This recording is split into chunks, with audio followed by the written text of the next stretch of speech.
They call it the gold standard of interrogation. Or as they call it, voodoo science. For a century, one machine has promised to do the impossible: peer into the human mind and separate the guilty from the innocent based on nothing but a heartbeat, a bead of sweat, and a breath. We know it as the polygraph, but its origins aren't found in a high-tech government lab. They're found in the obsession of a comic book creator, the ambition of a rookie cop, and a 1923 murder case that changed the American legal system forever. Is it a truth machine? Or is it the most successful prop in the history of policing? Today, we're looking at the contested history of the lie detector. The desire to detect lies is as old as crime itself. In ancient China, suspects were made to chew dry rice powder. If the powder remained dry, it meant their mouth was dry from fear, a sign of guilt. It was crude, but it was based on a physiological truth. The autonomic nervous system reacts to stress. But the scientific journey begins in the late 19th century with the father of criminology, Cesare Lombroso. He used a device called a hydrosphygmograph to measure changes in blood pressure and pulse during interrogation. He wasn't looking for lies, specifically. He was looking for the physiological reaction to the memory of a crime.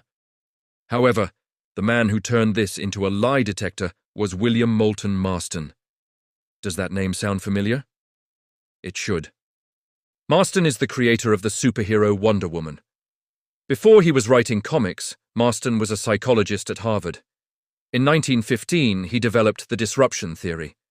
He believed that the mental effort required to tell a lie would manifest physically, specifically through a rise in systolic blood pressure. He called his method the systolic blood pressure deception test. It is no coincidence that Wonder Woman's signature weapon is the lasso of truth. It was the fictional realization of Marston's real-life obsession, a force that could compel the truth from the deceptive. Marston had the theory, but he didn't have the machine. For that, we moved to Berkeley, California in the 1920s. Under the legendary police chief August Vollmer, a man obsessed with modernizing police work, a rookie officer named John Larson began tinkering. Larson didn't just want to measure blood pressure. He wanted a continuous record. In 1921, he built the first true polygraph, literally meaning many writings. Larson's device simultaneously recorded blood pressure, pulse, and respiration. The first real test came almost immediately. A college sorority house had been burglarized. Larson hooked up the residents. One student showed a massive physiological spike when asked about the stolen money. She later confessed. The press went wild. They dubbed it the sphygmomanometer of the soul. But there was a third figure. Leonard Keeler, Larson's protégé. Keeler refined the machine, making it portable and adding a crucial third component: the psychogalvanometer, which measured galvanic skin response, or sweat activity. This is the machine we recognize today. The technology was ready, but was the law? The pivotal moment came in 1923. A young man named James Alfonso Fry was accused of shooting a wealthy doctor. Fry initially confessed, then recanted, claiming he was innocent. William Moulton Marston, the Wonder Woman creator, was brought in. He administered his blood pressure test to Fry. The result? Marston declared Fry was telling the truth. He was innocent. The defense tried to introduce this scientific evidence in court. The court refused.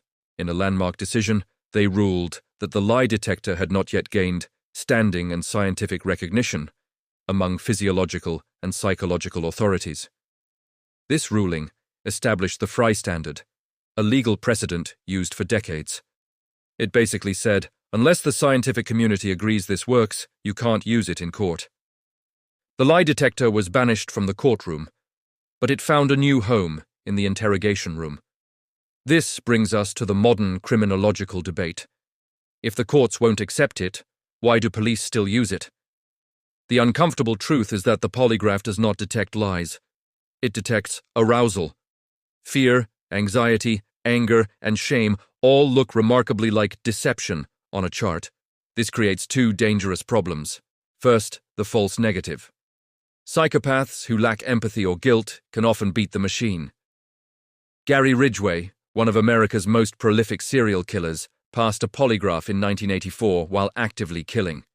It bought him nearly 20 more years of freedom. Aldrich Ames, the CIA officer who sold secrets to the KGB, was tested twice. He passed both times. His KGB handlers simply told him, "Relax, it's just a machine." Second, the false positive. An innocent person, terrified of being accused of a serious crime, will show high stress. To the machine, that terror looks just like guilt. Today, the polygraph remains a paradox. It is inadmissible in most criminal trials, yet it is standard procedure for FBI employment and police interrogations. Why? Because of the bogus pipeline effect. It works because we believe it works. It is a psychological prop, a stage piece designed to induce a confession from the guilty who fear the machine knows their secrets. From Wonder Woman's lasso to the interrogation rooms of the FBI, the history of the lie detector is a history of our desperate need for certainty in an uncertain world. But as history shows us, the truth is rarely as simple as a squiggly line on a piece of paper. What do you think? Is the polygraph a vital tool or dangerous pseudoscience? Let me know in the comments below. And if you enjoyed this look at forensics, hit that subscribe button. Thanks for watching.